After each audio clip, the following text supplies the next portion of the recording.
It is 5:30 p.m. It is my pleasure to call the December 17, 2018 meeting of the Midland ISD Board of Trustees. As is our custom, we will begin with a moment of silence, followed by a pledge to the U.S. flag and Texas flag. Before doing so, I'd like to introduce everyone. The student that will be leading us in the pledges to both the U.S. and Texas flags. His name, he is Midland High School sophomore, or her name, I'm sorry, Alec Qualls. Sorry, Alec. Alec is a staff sergeant for the Lee High Air Force Junior ROTC. Alec participates in the Lee High School Choir and is actively involved in the community. Alec has completed over 19 hours. No, this is Alex. Is it Alec? Where are you? Is it Alec or Alex? It's Alex, sir. Alex? Alec with the C. Alec, okay, all right. There's an Alex in the second sentence. All right. Alec has completed over 19 hours of community service this semester alone, with Keep Midland Beautiful and Meals on Wheels, in addition to the regular duties of representing the color guard at 6 events this fall. Alec was also selected to honor our wounded warriors during the show of support, Hunt for Heroes banquet, where each warrior was presented with the Texas flag. Cadet Staff Sergeant Qualls holds the position of Logistics Officer, where she is responsible for the accountability of over $65,000 in uniform items. Alec has been awarded the Davis Edwards Award in choir, has been elected choir officer, participated in the 2018 Junior ROTC Academic Bowl, and has applied for the Air Force Junior RPTC Private Pilot Scholarship for the 2019 summer class. Alec has a 3.76 GPA on a 4-point scale and is in the top 10% of her class while taking rigorous courses including Pre-AP Algebra 2, Pre-AP English 2, Pre-AP World History, and Pre-AP Chemistry. Alec plans on attending the United States Air Force Academy and pursuing a career in aviation with a focus on becoming a fighter pilot after she graduates from Lee High School. Again, I call, thank you for leading us tonight. First, we'll do the moment of silence and then turn it over to you.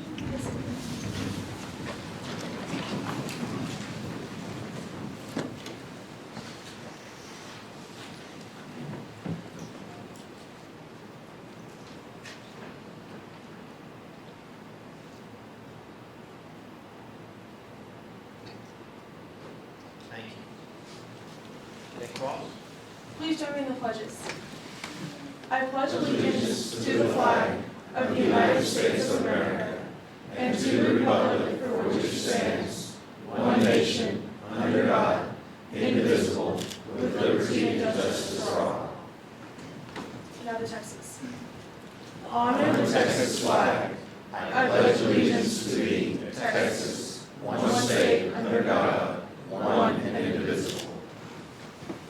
Thank you very much. Good luck to you.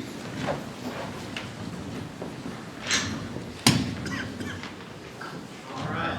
Next, presentations, recognitions, award announcements. First is the MHS Legends Carolers. Mr. Warner. Yes, sir. The MHS Legend Carolers are a select group of musicians from the Varsity Singers, Varsity Mixed Choir from Midland High School. Many of these students have earned seats in the TMEA All-Region Choir, Pre-Area, and Texas All-State Choir, as well as earning multiple Superior Division ratings at UIL Solo and Ensemble contests. These superb singers are the leaders of the Bulldog Choral program. MHS Legend is directed by Jeff Fennell. In the last 6 years, after his hiring as choir director, Jeff has been instrumental in rebuilding the Midland High School choir program into a multi-sweepstakes earning 6A choral program. In addition to his work at MHS, Mr. Fennell has served 26 years as organist and 18 years as music director at St. Anne's Catholic Church. Dressed in their traditional costumes, many of which hand-sewn by Deb Shaw, these carolers are carrying on a long-standing tradition of holiday entertainment by representing Midland High School in our community. The 2018 Legend Carolers are scheduled to make 31 public appearances between December 1st and December 19th. They're going to share just a couple of minutes of carol for us. Jing a jing jing a jing jing a jing jing a jing jing a jing jing a jing jing a jing jing a jing jing a jing jing la la la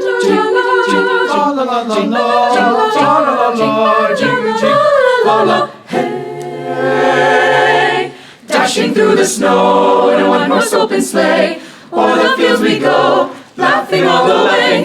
Bells on bobtail ring, they're making spirits bright. What fun it is to ride and sing a sleighing song tonight. Jingle bells, jingle all the way. Oh, what fun it is to ride in a one-horse open sleigh. Jingle bells, jingle all the way. Oh, what fun it is to ride in a one-horse open sleigh. Jing a jing jing a jing jing a jing jing a jing jing a jing jing a jing jing a jing jing a jing jing a jingle jingle bells. Jingle jingle bells. Jingle bells.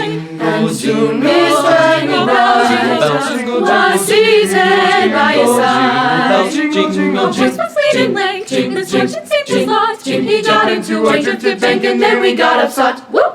Upsot. Hey, jingle bells, jingle all the way. Oh, what fun it is to ride in a one-horse open sleigh. Jingle bells, jingle all the way. Oh, what fun it is to ride in a one-horse open sleigh. Hey! Dashing through the snow in a one-horse open sleigh. O'er the fields we go, laughing all the way.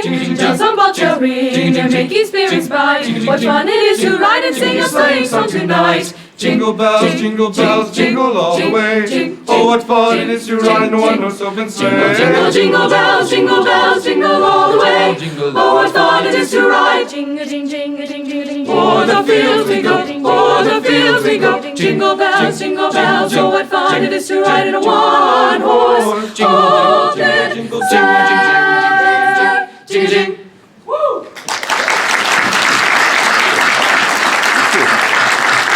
We wish you a Merry Christmas, we wish you a Merry Christmas, we wish you a Merry Christmas and a Happy New Year. Good tidings we bring to you and your kin. We wish you a Merry Christmas and a Happy New Year.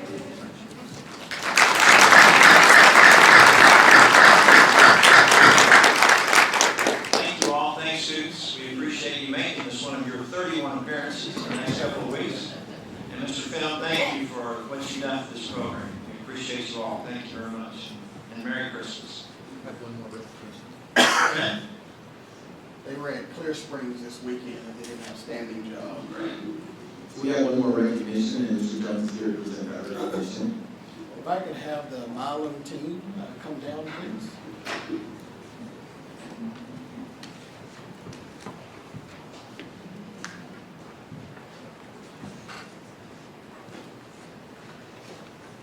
President Davis, board members, Mr. Riddick, it is with great pleasure that we recognize Milam this evening.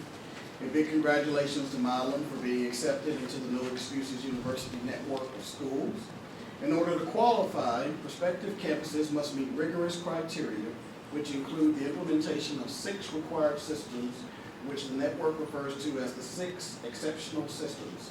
The systems include a focus on establishing a culture of universal achievement, collaboration, standards alignment, assessment, data management, and interventions.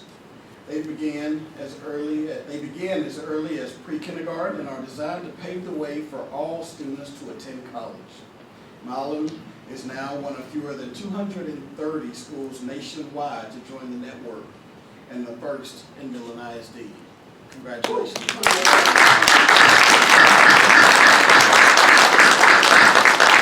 have 13 other schools doing this work as well, and hopefully we'll have them join the network and follow Milam's lead.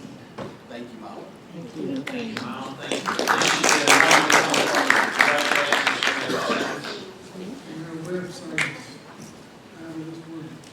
Miles' website is out of this world, yes. Congratulations on that as well. Thank you for your communication. I'm just glad you didn't have a scene. I cannot follow that. All right, next agenda item is our public forum. We have one community member signed up to speak to us. John McAfee Sr. Mr. McAfee, welcome to the program.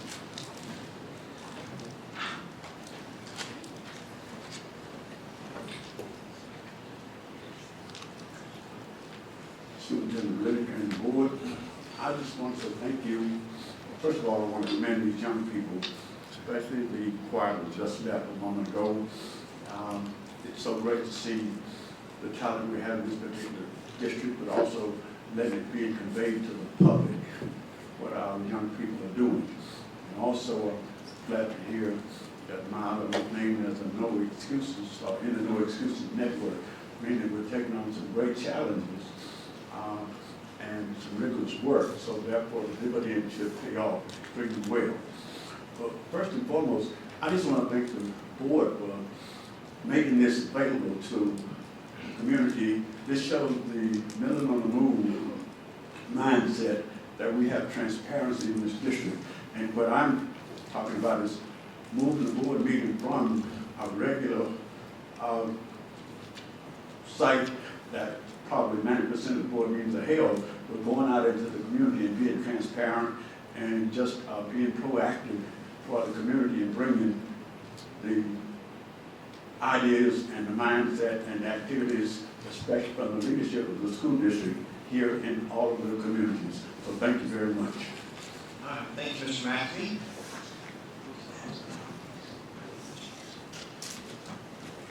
All right, continuing forward with our consent agenda.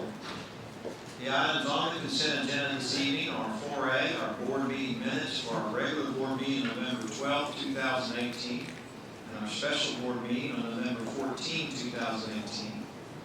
4B is our financials, page 16 of the packet. 4C is our monthly expenditures, which begin on page 23 of our packet. 4D is our monthly investment report, which begins on page 45 of our packet. 4E is our personnel appointments, beginning on page 51 of our packet. 4F, bid number 17-021 regarding milk and dairy products. Information begins on page 57 of our board packet.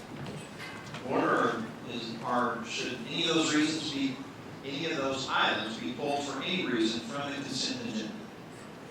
I do have a question for Mr. Bailey. You know, I seen on there we had a few people that turned resignations in for their spouses being transferred. Yes, sir. Or is that being followed up to confirm that is?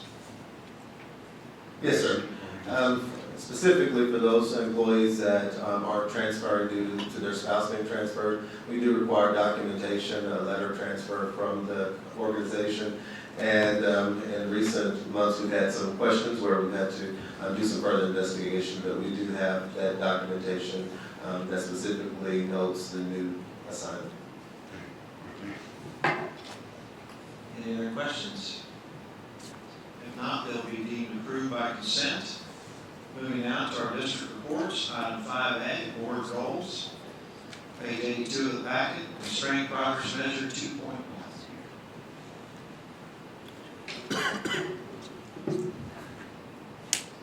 Mr. Hernandez, welcome. Good evening, President Davis, Superintendent, Board of Trustees.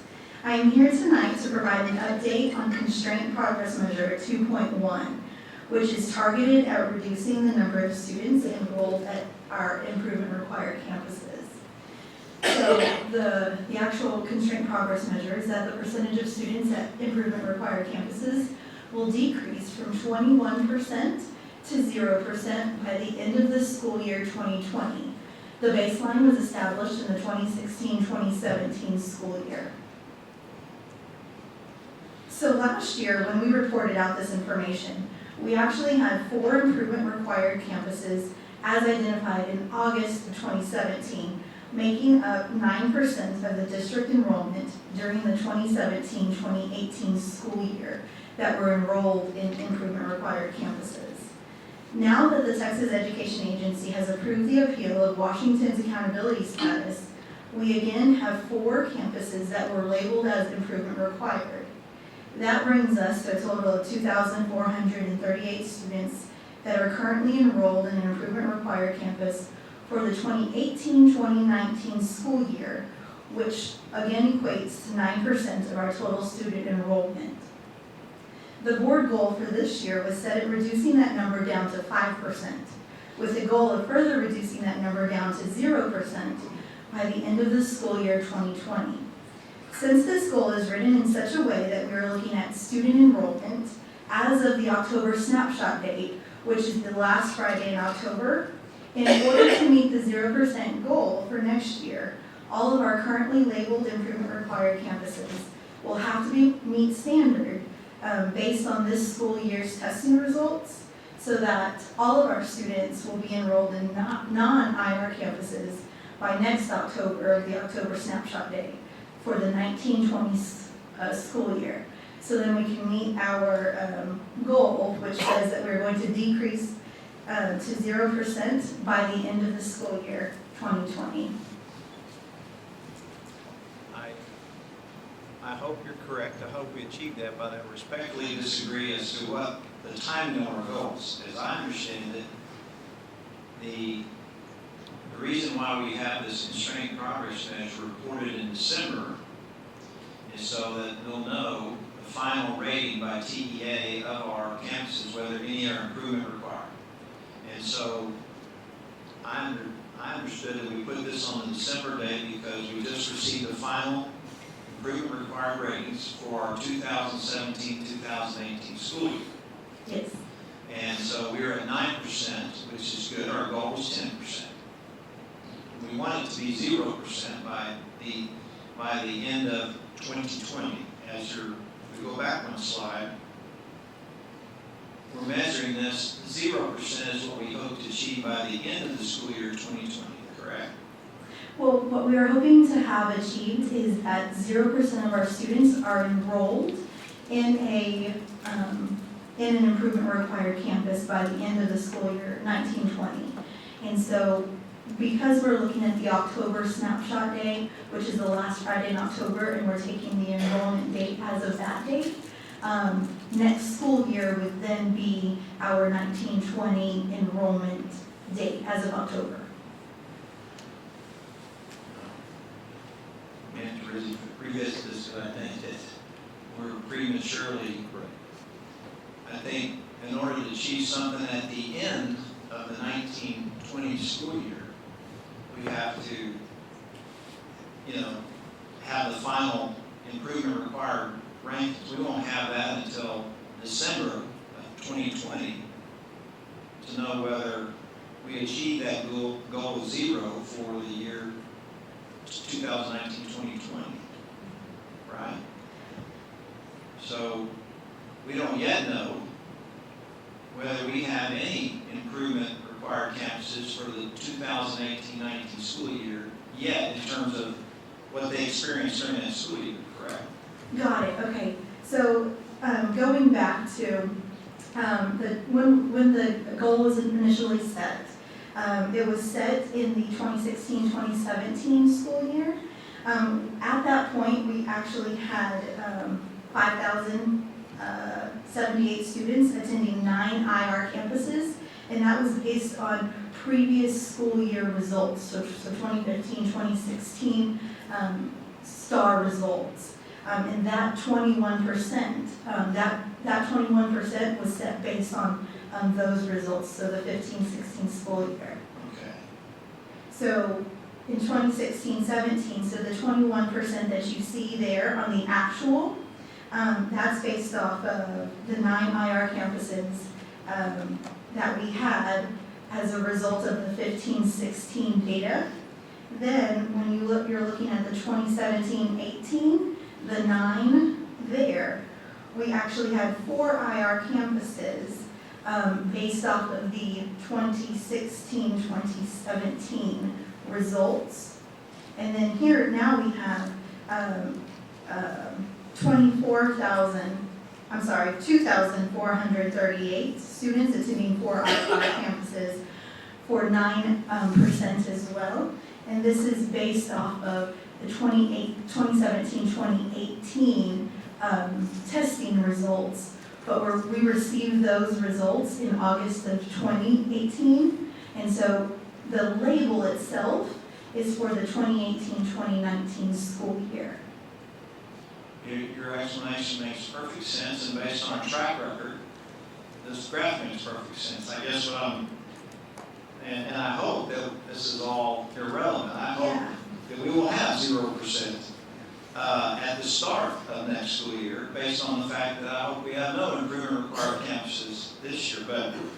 But I guess I'm criticizing our own language on constrained progress measure 2.1 that talks about we're going to achieve 0% by the end of the school year 2020, when based on what we've done in the past and your explanation, which makes perfect sense, that language needs to be changed to the start of the 1920 school year or revised to be at the end. One or the other has to give, I think, in order to make consistent sense and logic on the language in our graphs. And we've had those conversations as well, that probably would have been kind of a better way to frame it, you know. But the way that it's written now, we wanted to stick with how we've been reporting as well. All right, we'll give this some thought, revisit it on whether we need to either change the language or looking forward for next year's graph, change the graph. But hopefully, it will not be an issue at all. We'll see. All right, well, thank you. Thank you. All right, next, district report 5B, academic update on school links. Mr. Warner, welcome.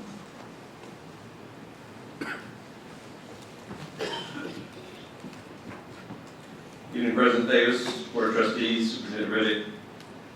This evening, I'm proud to brief members of the board regarding our implementation of school links.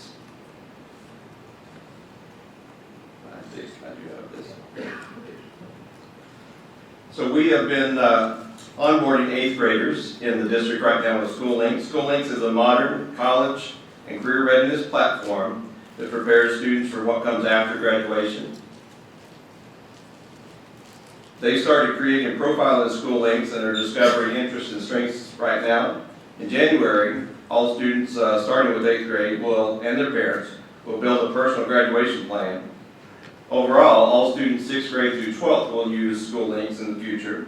Next spring, all 6th to 11th grade will onboard, exploring colleges and careers, creating individual career and academic plans that reflect their post-secondary goals. School Links will be accessible by not only the kids, but parents, counselors, and other staff. It'll be integrated into programming beginning with 6th grade, and culminates with seniors using it for final post-secondary planning. We're aligning our School Links work to What's Your Plan, our college and career strategic plan, which basically is from bus driver to board member. We want students to be able to articulate to anyone what their college or career plans are after they pursue after graduation. School Links will give our students the ability to plan using a 21st century tool. I presented to you here. This is the computer dashboard for an administrator. But one of the things we like about School Links compared to some of their competitors is very student friendly and designed by a younger crowd. So I'm showing you what it would look like on a cell phone, because students beginning in 6th grade could do interest inventories that are much like swipe right, swipe left, just like a Tinder app. They are able to select their dream school in the form of a Pinterest. They can pin what they like and what they don't. Go through the scholarships. We can upload all Permian Basin scholarships into this, and they can use it for planning for scholarships, as well as right down to transferring transcripts to colleges. So I see I got some smiles on the Tinder app, but kids like it. So again, we appreciate the tool. We believe it will take us to the next step in meeting our mission of all students graduating prepared and ready for college or career. That's great, thank you. Any questions, Mr. Warner? Thank you, that's terrific. We heard great things about it, thank you. All right, next is report 5C, financial update. Ms. Moss, welcome. Thank you, Mr. Davis, board members, Mr. Riddick. I have two parts to our financial update today. I'm going to briefly update you on November monthly financials, and then I'll introduce you to our delinquent tax attorney, Mr. Harvey, and he'll take up the majority of our report for tonight.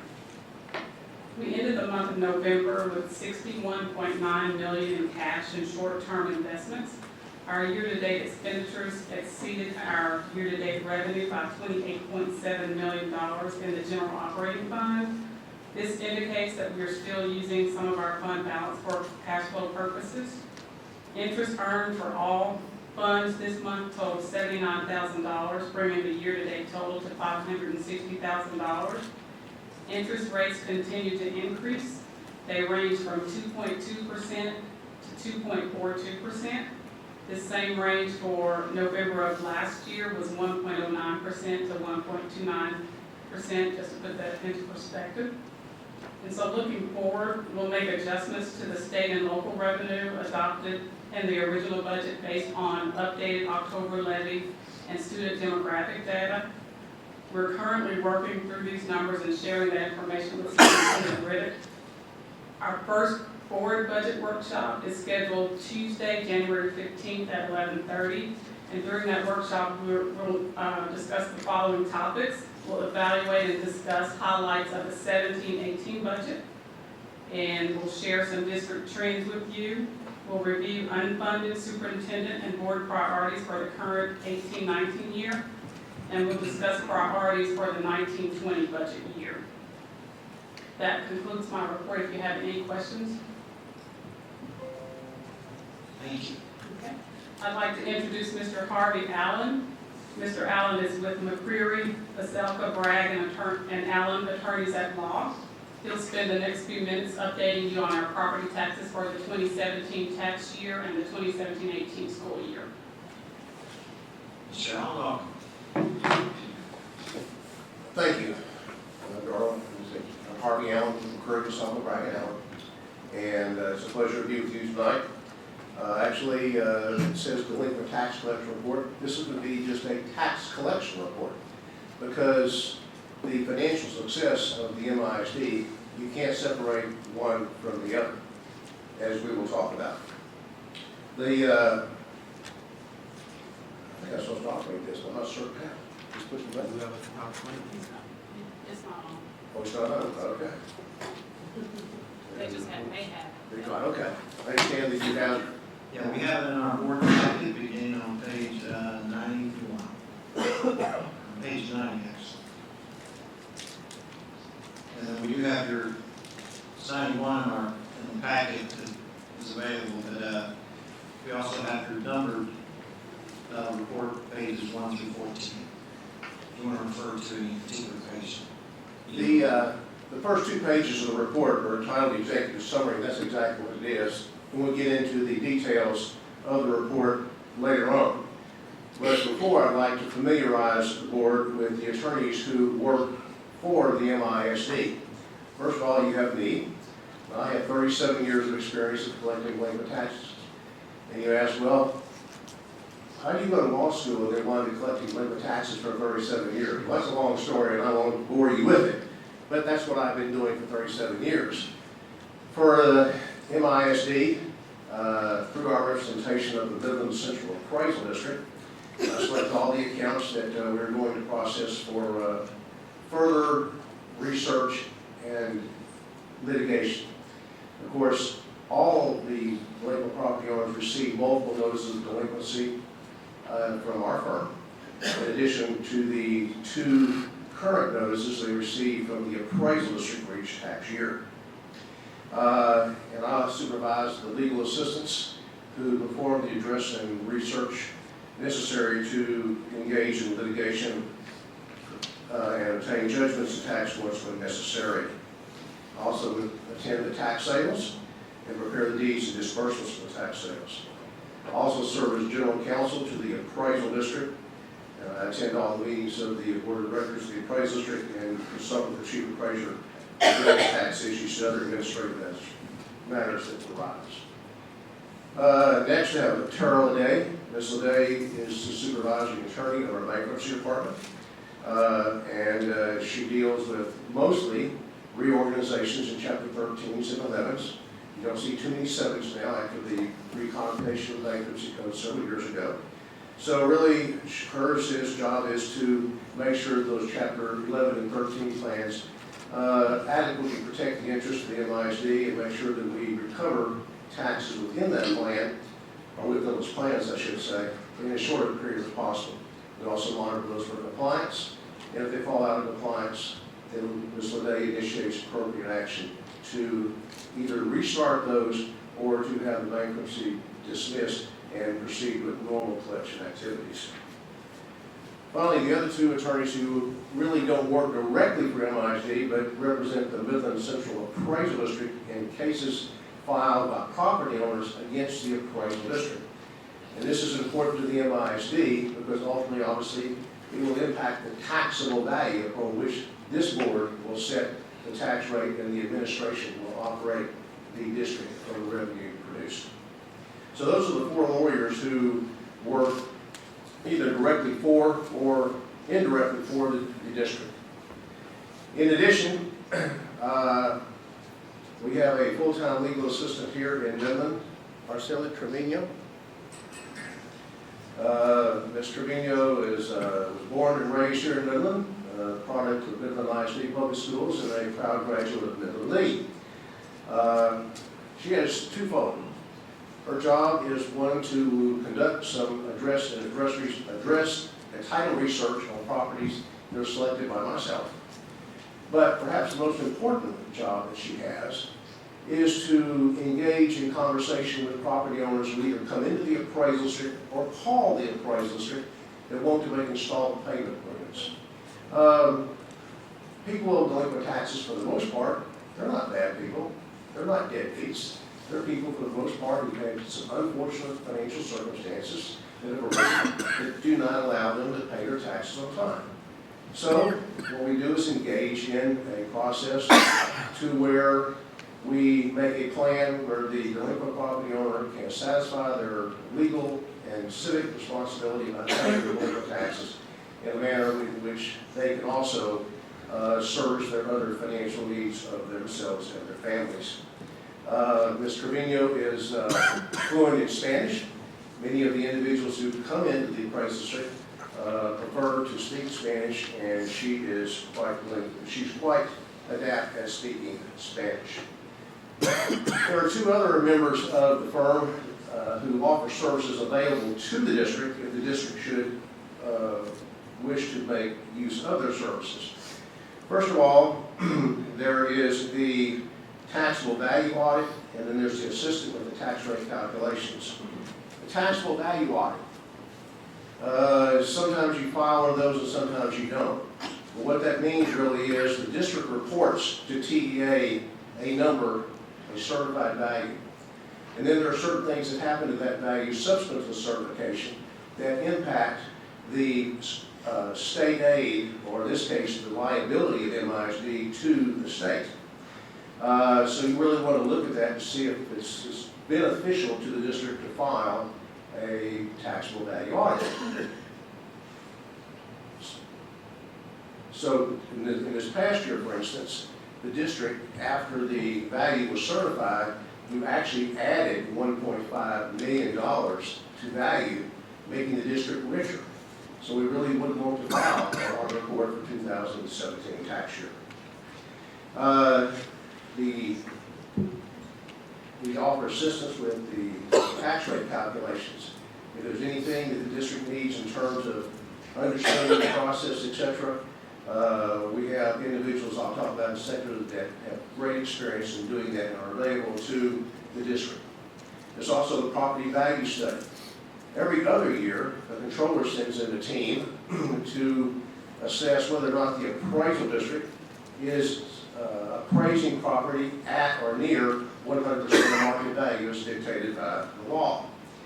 Fortunately, the Midland Central Appraisal District has been within the confidence level for many, many years, and you've never had to do a property value study.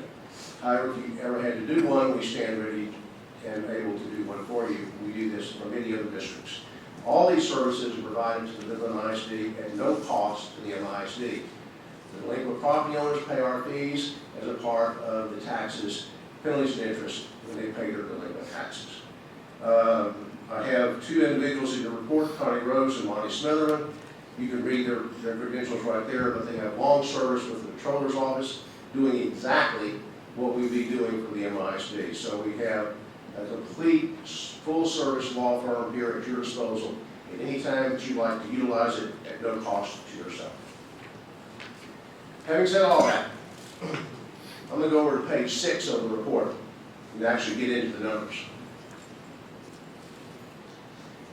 On page 6, you have chart number 1.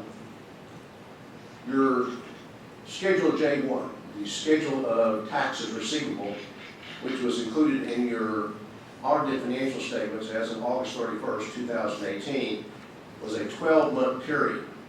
Of course, this past year, the district switched from a 12-month fiscal year to a 10-month fiscal year.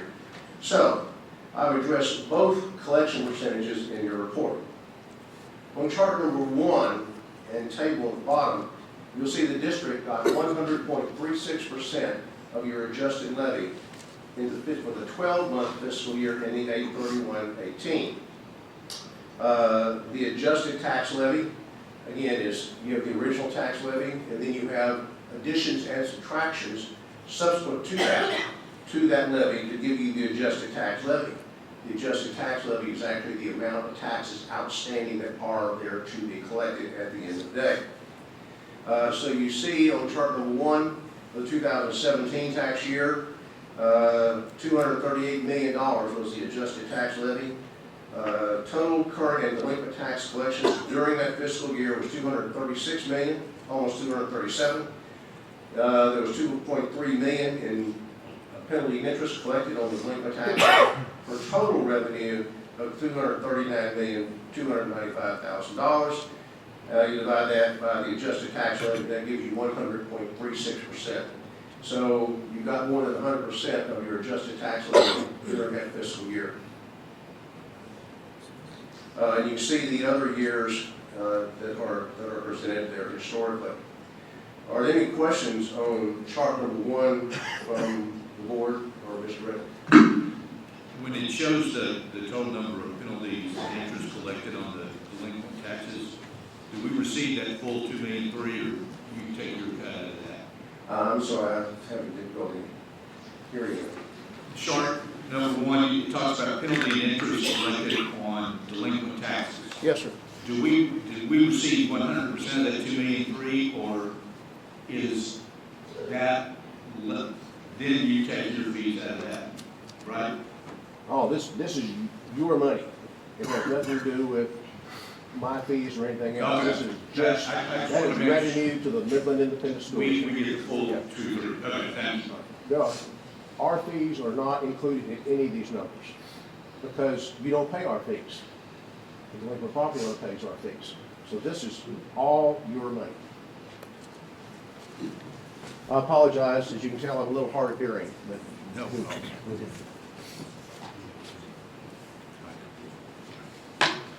Okay, so that's chart number 1. Again, that's based on 12-month fiscal year as reflected in your J1.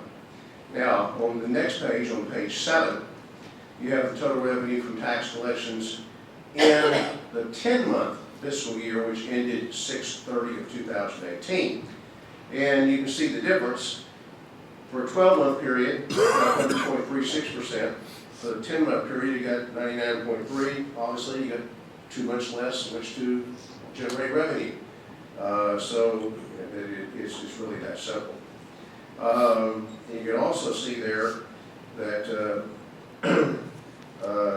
at least back on chart number 1, every year, historically, the district has gotten more than 100% or at 100%, saving except for one, when we had the unfortunate downturn in the price of oil, which significantly impacted oil service companies here. And I'm sure I don't have to tell the board about that as oil prices go to Midland goes.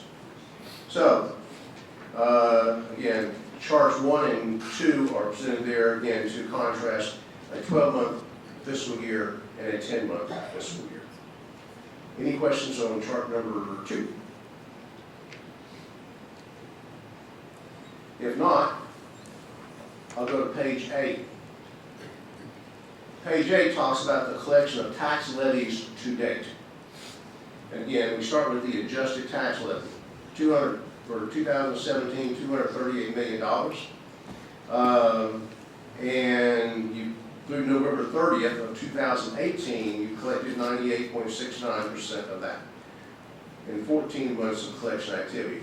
The appraisal mails out the bills in October of each year, so in 14 months, that much has come in. Now, obviously, the vast majority of that is collected by the Midland Central Appraisal District under the supervision and direction of Jerry Bundy, who's the chief appraiser. Because if you will see later on, a very small portion of that actually becomes delinquent. But, continuing on chart number 3, you go down to our 2013 tax year, the district has realized 99.82% of its adjusted levy.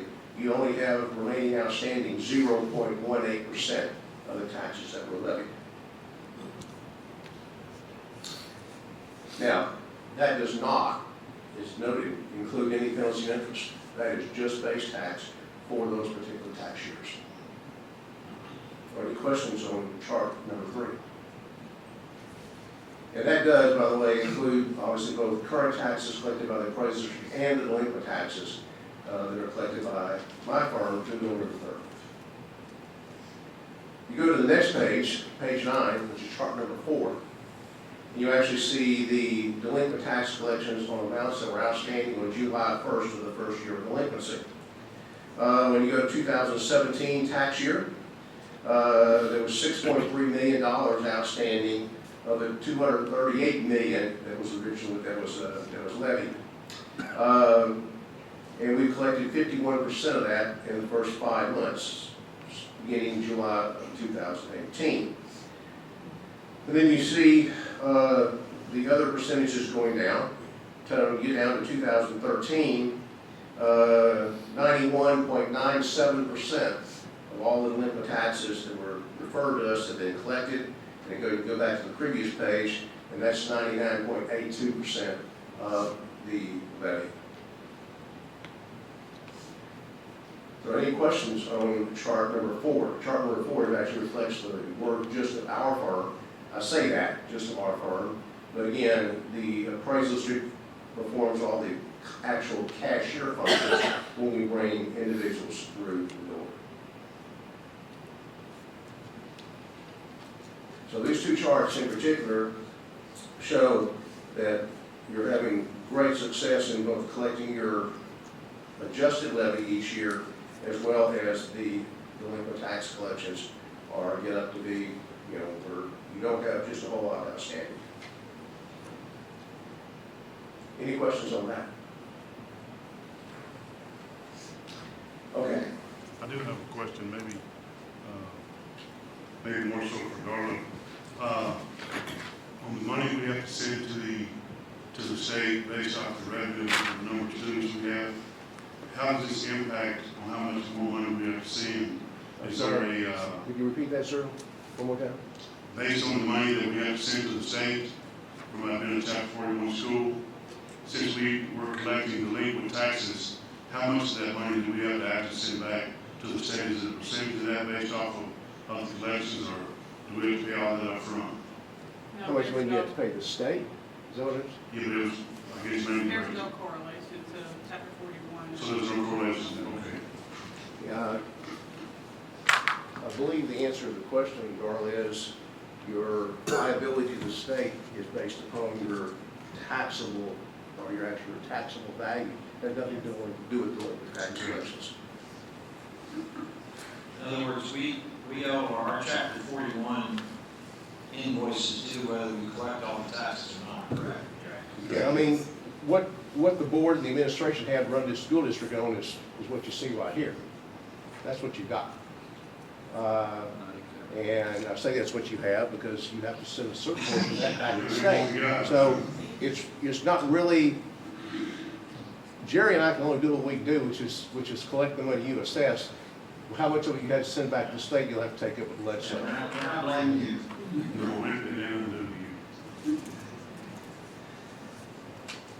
Okay, I'm sorry, are there any other questions from anyone? The next portion is of our report here deals with a statistical review of those collection procedures that were initiated on behalf of the district from the period from July 1/16 through 2018. As you can see at the bottom of page 10, during that period of time, we spent out over 111,000 notices of delinquency on behalf of the school. On the next page, we filed 989 lawsuits during that period of time on 1,502 accounts because people have more than one account. Fortunately, most of those lawsuits get paid prior to judgment. If they don't get paid, then we do obtain judgment. And here in the district court in Midland, 270 of those during that period of time. One aspect of our collection program, which is very important, is the collection of business personal property and mineral accounts.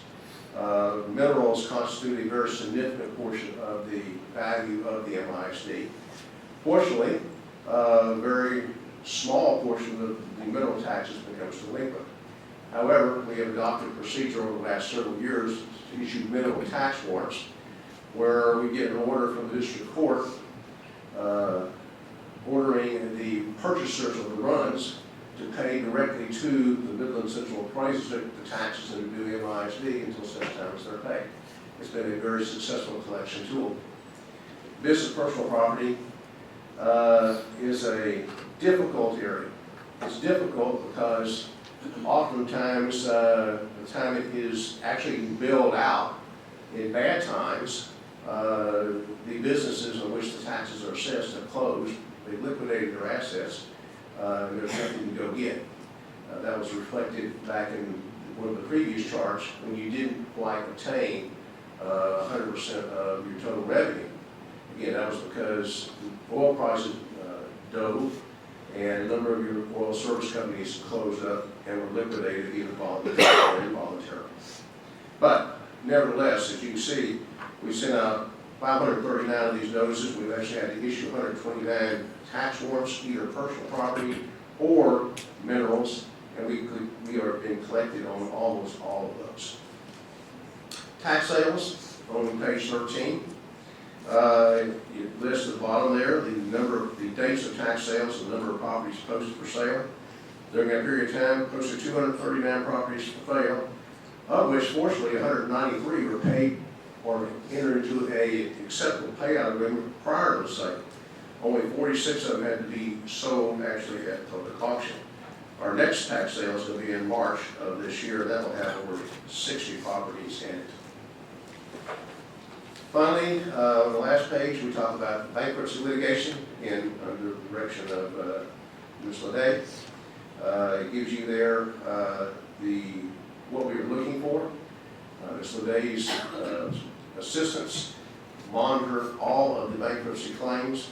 She personally reviews each claim and each plan that is filed for reorganization to make sure again that the interest of the MISD is protected and receive your payment in as short a time as possible. Sometimes that means filing motions when the property owners do not comply with the Chapter 13 plan, but usually we are able to get them back on to the plan. So that's my report on tax collections. Again, I stress to you that all of the tax collection services offered by MBVA, as well as the other services that we offer available to the MISD, are at no cost to you. All you have to do is ask, and we're here to provide it for you. Any other questions for me, Mike? All right, thank you, Mr. John. Thanks for all your hard work and all your checks today, and everyone else that works on this for us. We appreciate it very much. Thank you. Thank you. It's been a pleasure to be here. All right, next district report is 5D, Innovation Update, System Grade Schools. Ms. Gale, welcome. Thank you, President Davis, trustees, Mr. Riddick. We have some interesting items to report in the work we've done in transformation over the last month. The call for quality schools information you'll receive later in the board meeting. But the most exciting thing we've done is some site visits that we've taken. We took 4 to Midland ISD to see dual language campuses in action, as well as an early exit bilingual model. Then we had 2 of our people, myself and Ms. Fry, attend the pre-K conference in San Antonio, where I presented on Call for Quality Schools, and we got to hear from over 75 different people that are looking at the pre-K model for 1882 partnerships to see what that looked like, as well as get to tour the pre-K4S at San Antonio campus, which is an unbelievable building, and what they're offering young children there. Midland College also attended that opportunity with us. We also had a group go to San Antonio, where we visited the Young Women's Leadership Academy there, and visited with them all morning about what they do. Then we visited with the Innovation Office in San Antonio.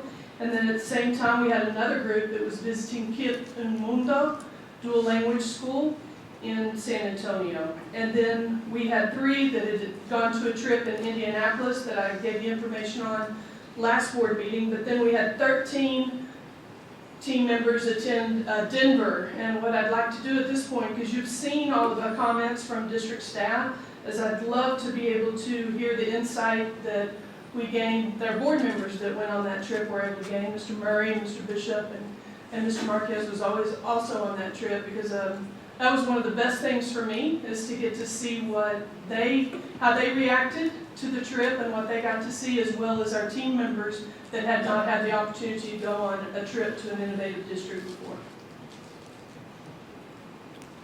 If y'all want to, I'm not telling you. You don't want to share? But I'll share. Is that on? Yes. Okay. I thought it was a great trip to go to Denver. I appreciate the fact that they provided the opportunity for us to be able to travel out there and see their work. The one highlight I thought from the work was seeing how they were willing to share their mistakes and things that we needed to look for as we moved into the work. And so I thought the trip was really enlightening in that aspect, because one of the schools I was able to see was amazing. The teachers, listening to the teachers talk about the way the school was run, the way the morale of the teachers was, and they were all part of it. And it was really neat, because you could tell there was a lot of independence in the room. And just, from the way they spoke, the way they dressed, to the way they just prepared. And so it was really neat to see that. But they were willing to share, especially from a board perspective, where did they make mistakes? Where can you overcome things? And I think we were able to pick up information through that process to see where maybe, and I think that was the point of the trip, where their administration, all the way down to the teachers, where there was the communication missing and what were the links that we needed to work through. And so I felt like that was beneficial for us, and we were able to discuss that in our post-meeting exit interviews about, are we all on the same page, and do we think this is a problem? So I thought it was very beneficial for us. thank you very much. I guess one of the things, on what Mr. Murray said, where the teachers were having the ability on Fridays to be able to meet a couple hours before the students came to meet with their respective groups of teachers to discuss whether they felt there was lacking or something that they wasn't getting full attention or presenting. They were able to share that amongst themselves to regroup if there needed to be some regrouping done on the way the classes were being taught. So I think that was a great point as well, giving teachers an opportunity to collaborate with one another before that school day started that Friday. And I think they did that every Friday, if I'm not mistaken. I think the teachers started at 8 and the students actually came in at 10 or something. Yes, sir. of that nature. Thank you. Thank you very much. It was very enlightening. Mr. Marquez had phoned me before the meeting began. He is a project manager for many facilities that are out in the field, and one of those facility projects is going to make him late to attend tonight's meeting. So we'll learn from him when he arrives. We visit with him. That is all I have. All right, thank you very much. All right, next is 4-5E, facility update. Mr. Riggy, welcome.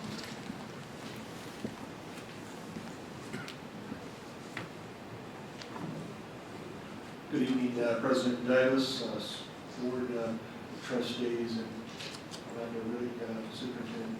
It's my pleasure today to come before you and update the entire board on the work of the board facility committee. This is a three-member committee that's made up of three board members. Mr. Davis is serving as the committee chair of this committee. Mr. Fuller and Mr. Murray are also serving on this select committee of the board. The board has met twice this month, mainly getting into the work that was presented by the board or the facility master planning committee or the community committee, and taking a deep dive into the information and data and the report that was submitted to this board. They're getting deep into the work, and will continue into the work beginning when we return in January. And they are going to meet weekly, is their plan, to continue this work as their work of their committee. It is important to realize that the district has engaged the firm of Davis Demographics to produce a student demographic study. Which, by the way, has no relationship to me in any way, shape, or form. And that is correct. It is not related to you in any way that. Davis Demographics is located in Arizona, and they do this work for schools all over the country. Their work and the report to the committee and board is expected to be received by the district by the end of February. One action or consensus, not action, but one item of consensus of the committee is that the committee is recommending that the board consider and present a bond issue to the committee and to the public in November 5th, 2019. In other words, the consensus is that the bond issue will be on November 6, 2019 general election ballot. That's correct. This work is ongoing, and we will continue to update the board in future presentations as the work progresses within the committee. That concludes my report. Is there any questions from the board? All right, thank you, sir. Appreciate it. All right, district report 5F, staffing update. Mr. Bailey, welcome. Good evening, Board President Davis, board members, Superintendent Riddick. Just very briefly, we are completing this in the month of December, completed our new open enrollment for employees. We did make a transition to a new third-party administrator. And we're excited because our new administrators did a great job of meeting one-on-one with employees, explaining new benefits, the new benefit offerings, and also we were able to roll out a brand new app for all of our employees. It's called Midland ISD, and it actually gives employees the opportunity to access information 24 hours a day, 7 days a week, regarding specifics about their plan or pharmacies that are available, or even other options that may be available to them. So this is a great opportunity for employees that we feel is a huge step forward for retention purposes, because we know that our benefits that Midland ISD offers and that you as a board has made a priority is very attractive. There's probably only 2%, less than 2% of districts in the state of Texas that offers a zero-cost employee offering for cost insurance offering for their employees, and so it's huge, and it's something that we continue to offer to our employees, and I think that's very attractive when we go out to recruit as well. We also want to take a moment to appreciate Lowe's Home Improvement and Zales, Jewelers, Home Depot, Walmart, and some other vendors that helped out in this open enrollment process by offering prizes for those employees that downloaded the new app. We had over 700 employees that have already downloaded the app and have access to this new tool. So that's a great step forward, and we appreciate our benefits department. They work very hard to make sure that all of our employees understand and continue to do that cleanup. As of today, we have fewer than 80 employees that still need to complete. So with being the largest employer in the county, that's a great step forward with that small staff there in our department. So great kudos to them in that process. This is the month of December, so several employees, of course, This is an opportunity due to TRS rules that some take advantage of retirement. So we are, there are several that are retiring this month, but we are still trickling in the upward direction, in the right direction as far as staffing is concerned. About 93% staffed at this point in time, and we're going to further clarify that staffing number due to, because that number, 93%, has to do with the number of certified teachers in the classroom. And so because of our District of Innovation exemptions, some of those teachers that we are actually have that are full-time are not part of that percentage. So in the next coming months, we'll be able to define and clarify that number in a better detail. So we're making preparations right now for the 2019-2020 school year, and we'll begin staffing projections in January. So the work continues, and before long, we'll be recruiting and moving forward. Will venues relative to your recruiting differ? Will you add to that list? What's the plan? Yes, sir. So the question regarding campuses or universities, locations that we will recruit, we are taking a much more analytical approach to our recruitment than we have in the past, looking at the number of actual new hires that we're able to gain, not just by the interest of number of students that come by the table or that even apply, but our analytics have really become more sophisticated this year, and so we're able to drill down a little bit further to see which applicants we're actually able to realize, and we're going to go back and see if we can do a better job of garnering more students from those universities.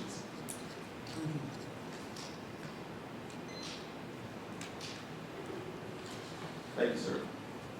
Any questions? Other questions, Mr. Bennett? All right, thank you. All right, district report 5, this discussion action item, 6A, board resolution, alternative graduation requirements. Mr. Klein, welcome back. Thank you again for your time. President Davis, Board of Trustees, Superintendent Riddick. This evening I'm bringing a request to approve a resolution to consider alternative graduation requirements for individuals who entered 9th grade before 2011-2012. This resolution, if you want to look in your materials, is on page 127. Senate Bill 463 from last legislative session addresses former students who entered 9th grade before 2011-2012, but did not perform satisfactorily on an exit level test. That would have been either TAKS or TOS. New code rules have gone into effect and established a procedure to allow our school district to determine whether the individual qualifies to graduate and receive a high school diploma. An individual who is eligible under these rules must meet the alternative requirements for the graduation or local alternative requirements approved by the board that will allow an individual to demonstrate proficiency in relevant content. In short, this new rule allows the district to conduct what we call an IGC, like we do for current seniors that are under the STAR EOC rules, where we use a body of work to determine criteria for consideration of graduation. The best way to describe this is giving you an example.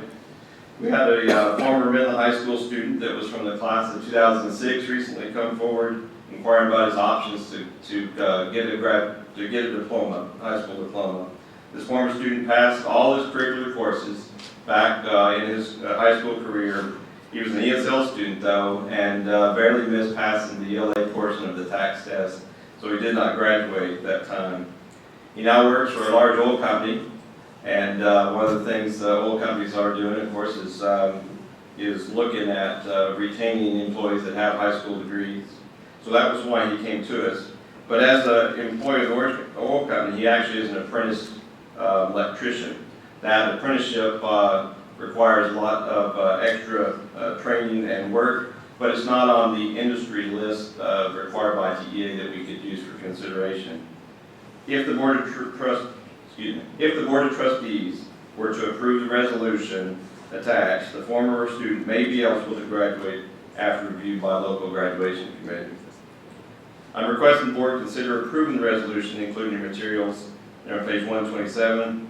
Be glad to answer any questions you may have.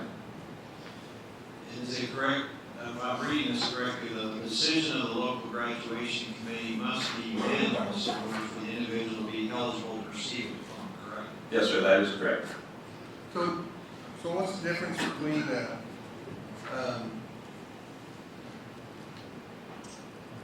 for my own clarification, so there's no time limit once you leave high school that you can, get your high school diploma? There really is not. We give degrees, even to veterans that formed, World War II, those kind of things. So there is not a time limit depending on the board policy and law.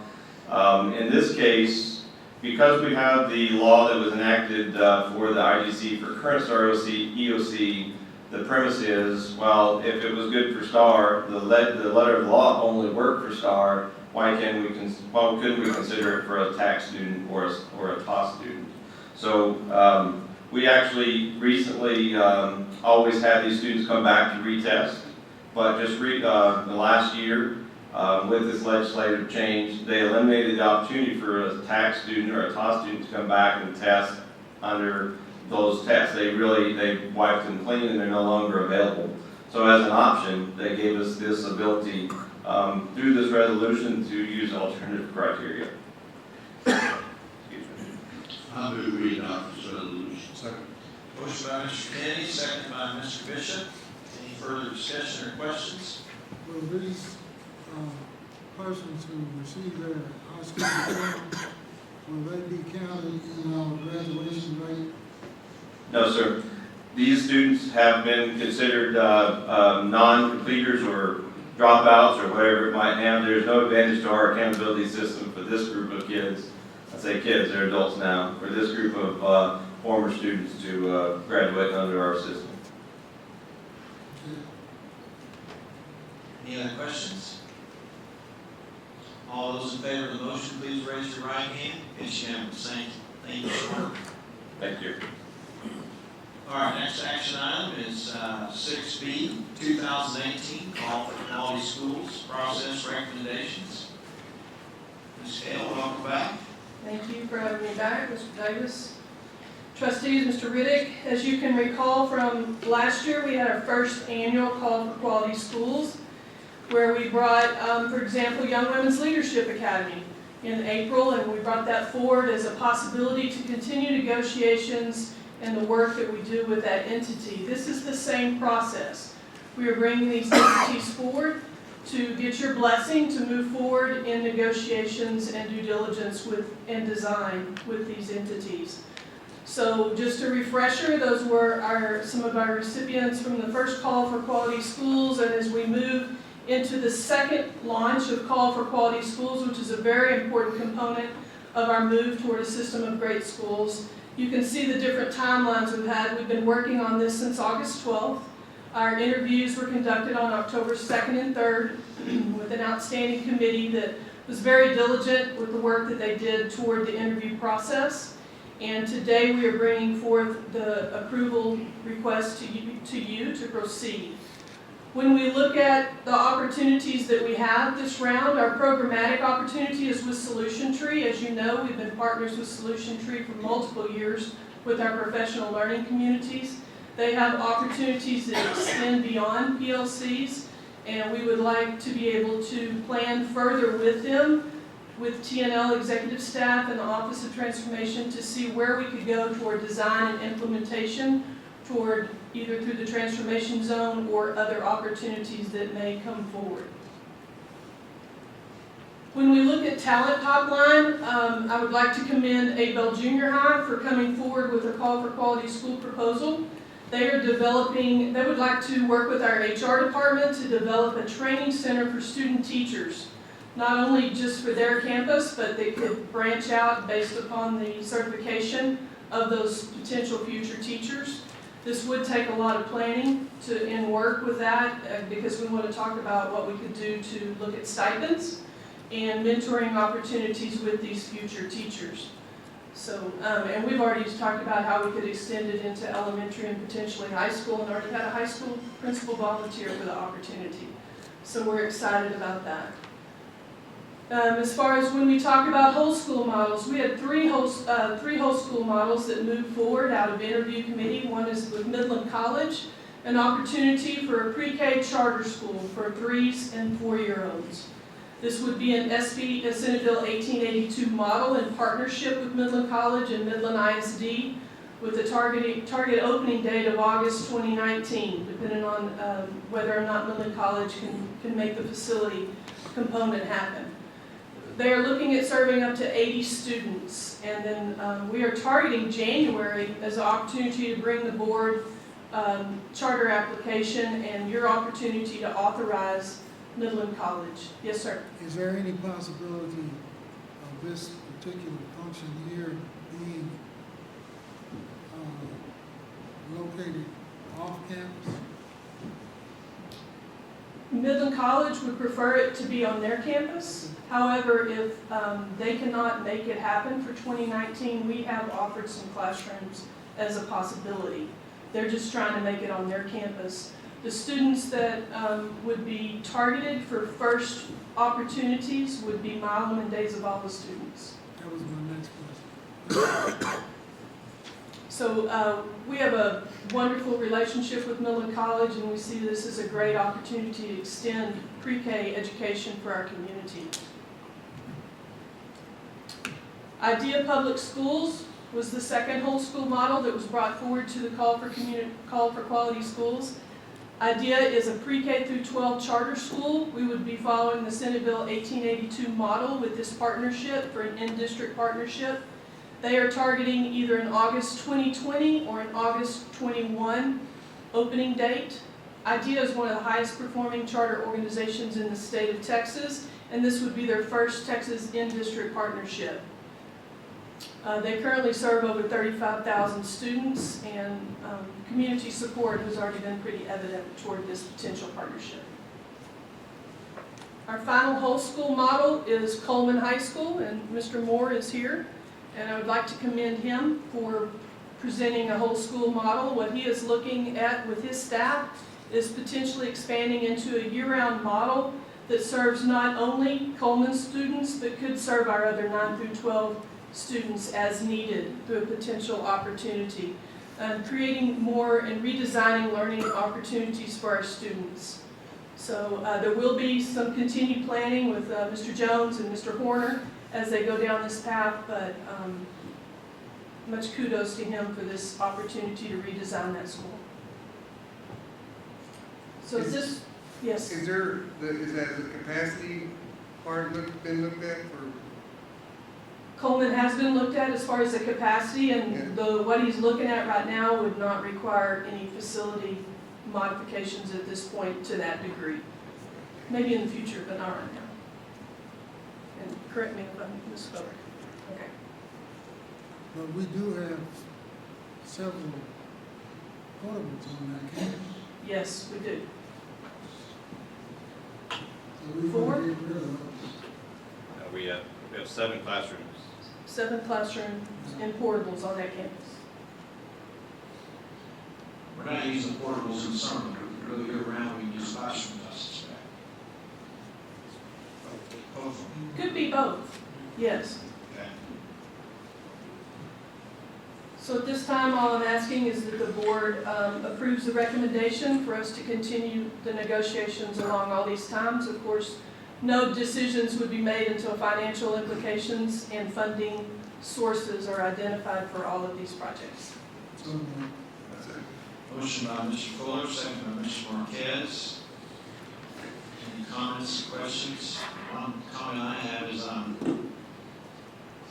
very happy to see that the Call for Quality Schools, there were recommendations from in-district educators as well as outside district educators that have been recommended to move forward on. I think that's the way it should be. In the system of grade schools, that's what we hope will happen. That we'll recognize in-district ideas and give them a chance, as well as welcome outside district operators that have shown a proven track record of success.